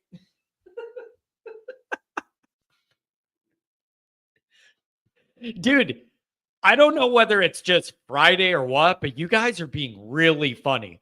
Like, particularly funny on some of the one-liners in the chat today. You guys are being it's really good. Like, it's the little stuff you guys do that stands out to me. The little, 5-word sentences, some of the really funny stuff. You guys are getting really good at this, really creative and really witty and funny. And I appreciate it very much. So thanks everybody for being here. This was a lively show. Great way to head into the weekend. Good call. A heavy call bank load for the off season. I appreciate the calls. I appreciate the chats. I appreciate the donations, all of that. I got something fun. We're going to do Always Annoyed for the weekend. I got a good Always Annoyed for tomorrow that's going to go out, kind of get away from football a little bit. If you're in the mood to laugh of me yelling at it, this is about a person. This is about a person for Always Annoyed. And we're going to do that. Oh, Sly, no problem, man. Thank you for that. I'll let her know. We'll do an Always Annoyed in the morning. I got a Patreon I think we're going to do. And then we need to get to back to the Saturday night show. So I got to figure out when I could get back into that routine because it's a really good, that's a good blend of people and personalities. Love you guys. Thanks for being here. Have a good weekend. We'll see you.